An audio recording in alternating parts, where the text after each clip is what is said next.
Traveling to the U.S. under Donald Trump can carry a lot of emotional baggage. He created an atmosphere that's very hostile for us. With everything going on south of the border, it just seemed to be a lot safer to just travel within Canada. This is the U.S. departures area of Montreal's Trudeau Airport, which is particularly quiet at the height of summer. Drop in tourism is impossible to ignore.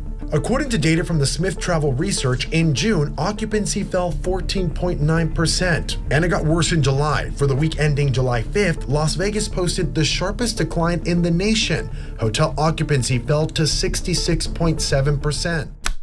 A Norwegian tourist gets strip searched over a bald J.D. Vance meme. An American citizen with 2.8 million followers gets interrogated about Trump. A college student spends 30 days in solitary for filming TikToks. Welcome to America's new border reality, where memes are extremism and hamsters are evidence of human trafficking. The tourism crisis we exposed a month ago?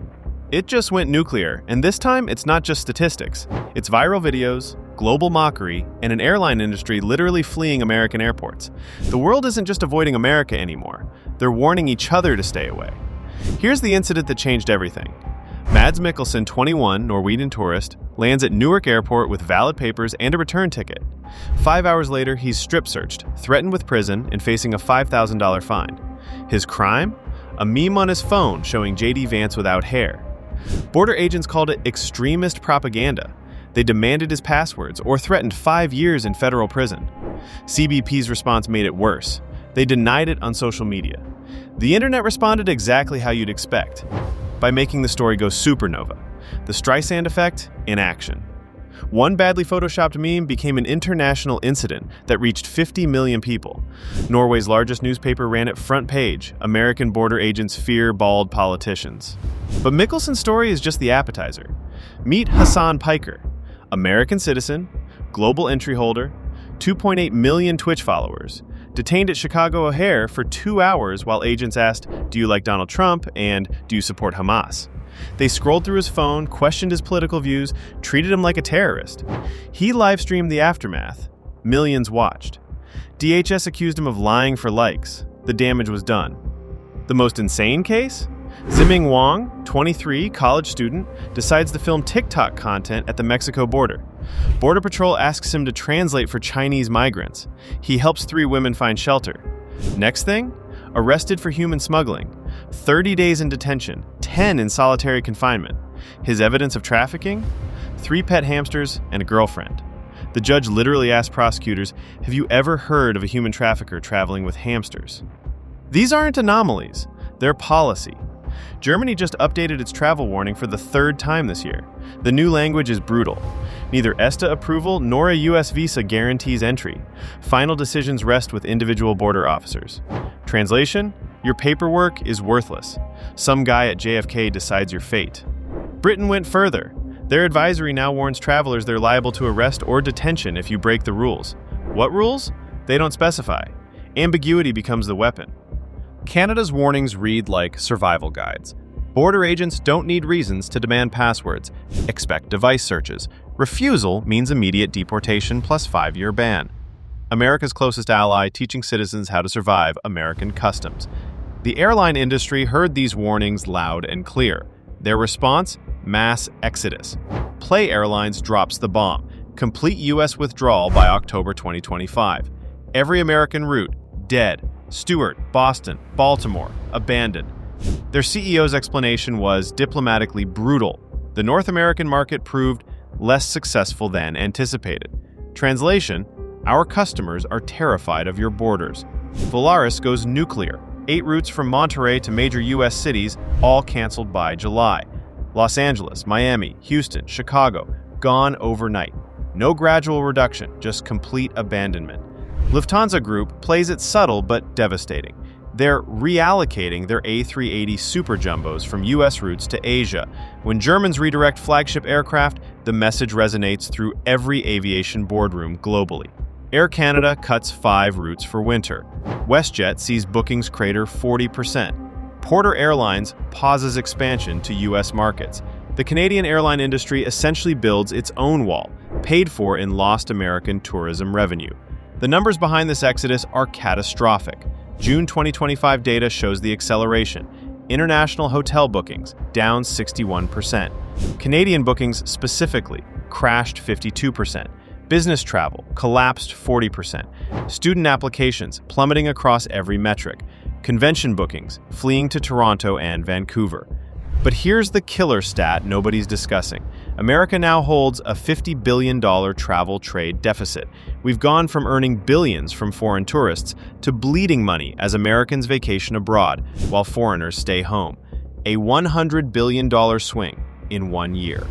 New York City just admitted what everyone feared. They're losing 3.1 million visitors and $4 billion in direct spending. Mayor Adams tried spinning it as temporary adjustment. The hotel industry uses different words: catastrophic collapse. International visitors spend 3 times more than domestic tourists. When they vanish, entire economies crater. Las Vegas tells an even darker story. Canadian visitors down 55%. Hotel occupancy dropped to 82.9%. Devastating for a city built on 95% rates. Harry Reid International saw international traffic plunge 19.6% in a single month. The entertainment capital plays to empty seats. Miami watches South American traffic evaporate. San Francisco's convention center reports international attendance down 44%. Seattle's cruise industry faces its worst season since COVID. Disney World reports international family bookings down 38%. Behind every percentage point lies human wreckage. 230,000 Americans face unemployment. Hotels terminate 50,000 workers. Restaurants eliminate 45,000 positions. Entertainment venues slash 25,000 jobs. Each pink slip represents a family's financial security vaporized by policies that confuse paranoia with protection. The Trump administration's response? Double down with Presidential Proclamation 10949. 19 countries banned, 36 more on watch lists. The 2017 travel ban affected 7 countries. This one targets continents. But the real poison pill? Mandatory social media screening for all student visas. Set your accounts to public or get rejected. AI systems scan for derogatory information, including political activism. Over 300 students from Harvard, MIT, Stanford already had visas revoked. For Instagram posts, for Twitter likes, for existing online. They added a visa integrity fee, minimum $250 extra charge on top of existing fees. Making legal travel more expensive apparently solves something? Combined with new screening procedures, visa appointments now stretch months. Many embassies are booked through 2026. State Department guidance now includes screening for hostile attitudes toward the United States. What constitutes hostile? They won't say. Criticizing policy, protesting, posting memes, everything becomes potentially hostile when undefined suspicion drives enforcement. Social media turned these policies into global entertainment. The Washington Post TikTok about tourism decline? 12 million views. Reddit threads about border horror stories hit the front page daily. Instagram Reels mock American border security. The world laughs while America hemorrhages visitors. Travel influencers, people whose job is promoting destinations, actively warn against U.S. travel. Visit Canada instead, trends monthly. Skip USA hashtags proliferate. When professionals paid to promote tourism won't touch your country, you've transcended crisis into catastrophe. Each viral detention story creates exponential damage. One tourist detained influences hundreds directly. Their story reaches thousands online. Media coverage amplifies to millions. Government warnings institutionalize the fear. The perception death spiral accelerates beyond any marketing campaign's ability to counter. Industry leaders finally speak truth instead of diplomatic pleasantries. Tourism economics pushed recovery projections to 2029, assuming immediate policy reversal. WTTC's CEO, Julia Simpson, abandoned subtlety. While other nations roll out welcome mats, the U.S. government hangs closed signs. The 2026 World Cup looms. The 2028 LA Olympics approaches. Events requiring millions of international visitors. Events planned when America welcomed the world. Now, FIFA privately discusses contingency plans. The IOC watches nervously, because who travels to countries that criminalize tourism?